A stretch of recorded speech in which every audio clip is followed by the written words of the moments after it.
Im Leben kommt ein Moment, in dem sich die Rollen zwischen Eltern und Kindern verändern. Du hast sie jahrzehntelang begleitet, erzogen, unterstützt, für sie gelebt. Und plötzlich spürst du, etwas hat sich verschoben.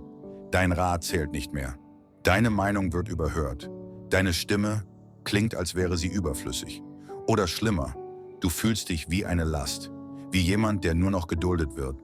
Und das tut weh, weil du dich erinnerst, wie alles begann. Mit Nähe, mit Fürsorge, mit bedingungsloser Liebe. Und jetzt?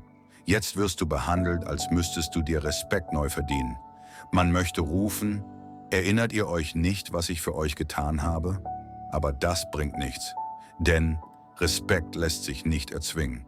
Und Wut bringt ihn nicht zurück. Doch es gibt einen anderen Weg, einen ruhigeren, aber viel kraftvolleren. Einen Weg, auf dem du nicht kämpfst, sondern Respekt ausstrahlst, ganz ohne Worte. Heute zeige ich dir 6 Schritte, mit denen du den Respekt deiner erwachsenen Kinder zurückgewinnen kannst.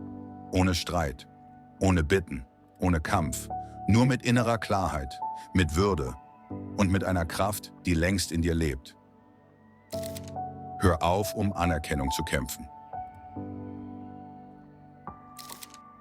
Einer der häufigsten Fehler, den Eltern im Alter machen. Sie versuchen es ihren Kindern ständig recht zu machen. Du sagst Ja, obwohl du Nein meinst. Du stellst ihre Bedürfnisse über deine eigenen. Du hoffst, dass sie dich mehr schätzen, wenn du dich nur oft genug anpasst, gibst, verzichtest. Aber die Wahrheit ist, je mehr du ihrer Anerkennung hinterherläufst, desto weniger werden sie dich respektieren. Denn Respekt entsteht nicht durch Selbstaufgabe, sondern durch Selbstachtung. Wenn du immer nachgibst, dich zurücknimmst, konfliktscheu bist, zeigst du unbewusst, meine Gefühle sind weniger wichtig als eure. Und genau das lernen sie. Ich kannte eine Frau, Margaret. Früher war sie stark, selbstbewusst, aber im Alter ließ sie ihre Kinder alle Entscheidungen treffen. Sie passte ihren Alltag an, schwieg zu Dingen, die sie störten und ignorierte sogar abwertende Worte, nur um den Familienfrieden zu wahren. Doch was passierte?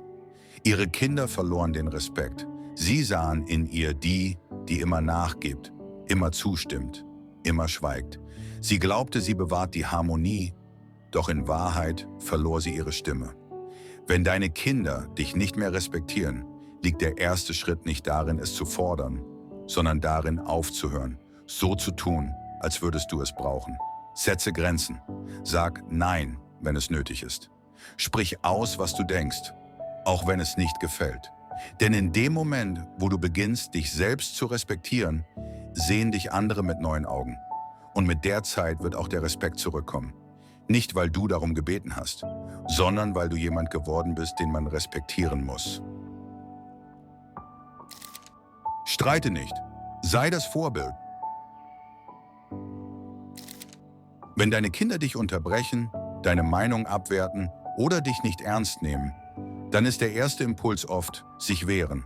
Du willst dich erklären, sie erinnern, ihnen klar machen, wie viel du getan hast, warum du Respekt verdient hast. Doch hier ist die Wahrheit. Respekt entsteht nicht im Streit, nicht durch Beweise, nicht durch Diskussionen, sondern durch deine Haltung, gerade im Moment der Provokation. Ich kannte einen Mann, Frank, früher Lehrer, klar und souverän, in der Schule geachtet. Doch zu Hause, seine erwachsenen Kinder nahmen ihn kaum ernst. Sie übergingen ihn, lachten über seine Meinung, hörten nicht zu.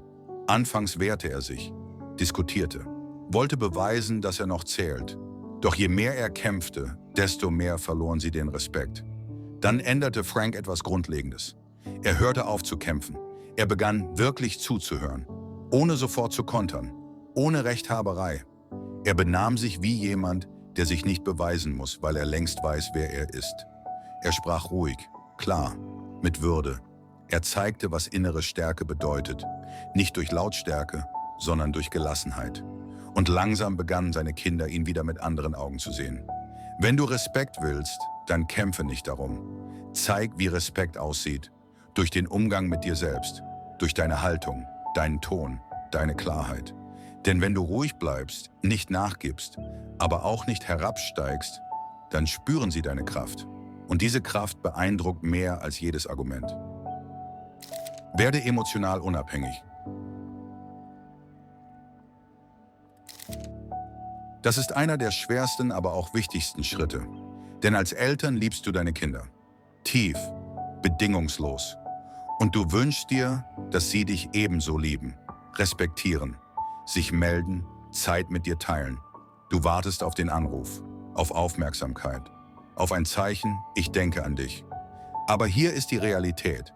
In dem Moment, in dem deine Kinder spüren, dass du ihre Zuwendung brauchst, verändert sich die Dynamik. Menschen, auch die eigenen Kinder, respektieren diejenigen, die emotional eigenständig sind. Wenn du ihnen das Gefühl gibst, dass du sie brauchst, um dich wertvoll zu fühlen, setzt du sie unter Druck. Und statt Dankbarkeit kommt Distanz, Unwilligkeit oder sogar genervt sein. Und je mehr du ihre Nähe suchst, desto weniger freiwillig geben sie dir. Ich kannte eine Frau, Helen, eine warmherzige Mutter. Sie hatte alles für ihre Kinder getan. Als diese älter wurden, wartete sie jeden Tag auf ein Lebenszeichen. Und wenn nichts kam, rief sie selbst an. Immer zuerst, immer häufiger. Sie sagte, wie sehr sie vermisste, wie sehr sie sich nach Nähe sehnte. Aber es brachte sie nicht näher. Es schob sie weiter weg.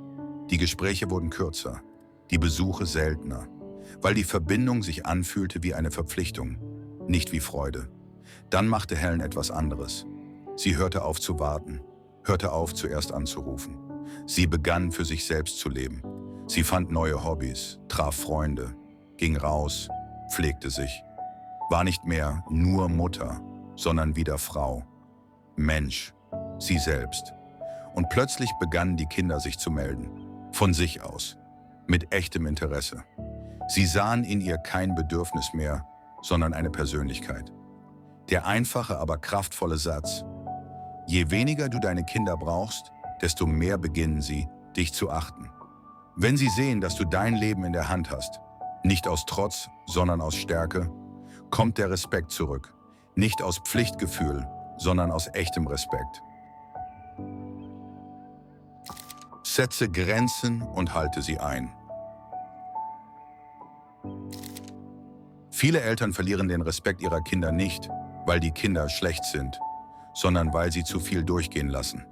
Sie lassen sich unterbrechen, übergehen, kritisieren und schweigen, aus Angst vor Streit, aus Liebe, aus Gewohnheit. Aber jedes Mal, wenn du schweigst, sendest du eine stille Botschaft. Mit mir darf man so umgehen. Respekt beginnt nicht mit lauten Forderungen. Er beginnt mit einem Satz, bis hierhin und nicht weiter. Grenzen setzen heißt nicht, dass du deine Kinder ablehnst. Es heißt nicht, dass du Streit suchst. Es heißt, du zeigst, wie man mit dir sprechen darf und wie nicht. Ich kannte einen Mann, Robert, ein disziplinierter Geschäftsmann, führte jahrelang ein Unternehmen, klar, entschieden, souverän. Aber mit seinen erwachsenen Kindern verlor er die Kontrolle. Sie unterbrachen ihn, lachten über seine Sichtweise, entwerteten seine Erfahrungen. Zuerst schwieg er. Es lohnt sich nicht. Ich will keinen Streit. Aber irgendwann begriff er, jedes Schweigen bestärkt das Verhalten. Und dann veränderte sich etwas. Als sein Sohn ihn unterbrach, sagte er ruhig: Ich spreche weiter, wenn du bereit bist zuzuhören. Als seine Tochter seine Meinung abtat, antwortete er: Du musst nicht zustimmen, aber du wirst mich respektvoll behandeln. Und als die Grenzen erneut überschritten wurden, machte er deutlich: Wenn ihr mich nicht mit Respekt behandelt, dann nehme ich Abstand. Am Anfang Widerstand, verletzte Reaktion, Unverständnis. Aber dann Veränderung. Denn seine Kinder merkten, er steht zu sich. Er hat Rückgrat. Er war nicht hart, aber klar. Und das veränderte alles. Wichtig ist, Menschen behandeln dich so, wie du es ihnen erlaubst. Wenn du keine Grenzen setzt, werden andere das auch nicht tun. Wenn du nicht für dich einstehst, wird es niemand tun. Du musst nicht schreien, du musst nicht kämpfen, aber du musst stehen, für dich, mit Würde. Gib nicht weiter, wenn es nicht geschätzt wird.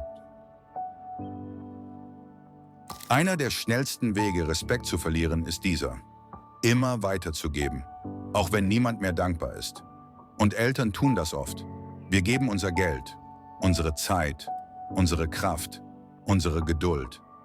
Auch wenn nichts zurückkommt, auch wenn wir ignoriert werden, Auch wenn unsere Hilfsbereitschaft nicht einmal bemerkt wird. Aber hier ist der Punkt. Wenn du jemandem gibst, der es nicht wertschätzt, verstärkst du nicht die Liebe. Du zerstörst den Wert deiner Geste. Statt Dankbarkeit entsteht Gewöhnung. Statt Respekt, Anspruch. Und irgendwann glauben sie nicht mehr, dass du etwas schenkst, sondern dass du musst. Und wenn du eines Tages Nein sagst, sind sie nicht traurig. Sie sind verärgert, weil du ihr Bild von dir störst. Ich kannte einen Vater, Georg, ein großzügiger Mann. Er half immer. Geld, Zeit, Ratschläge, Präsenz. Er war da. Immer. Aber was bekam er zurück? Beschwerden, Forderungen. Und als er selbst einmal Unterstützung brauchte, waren seine Kinder zu beschäftigt. Dann hörte er auf. Nicht aus Wut, sondern aus Klarheit. Er gab nicht mehr ungefragt. Er sagte Nein, wenn es sich falsch anfühlte. Er wartete nicht mehr darauf, geschön gebraucht zu werden. Und zuerst Widerstand, Verwirrung, Unverständnis. Aber dann Respekt. Seine Kinder merkten, seine Hilfe war keine Pflicht. Sie war ein Geschenk. Und wer ein Geschenk nicht achtet, verliert es. So einfach ist das. Wenn du dich fragst, warum dein Geben nicht geschätzt wird, frag dich, gebe ich aus Liebe oder aus Angst, nicht mehr gebraucht zu werden? Denn wenn du deine Großzügigkeit an Respekt knüpfst, lernt dein Gegenüber, das, was ich bekomme, ist nicht selbstverständlich. Und genau darin liegt wahre Wertschätzung. Baue ein Leben außerhalb deiner Kinder.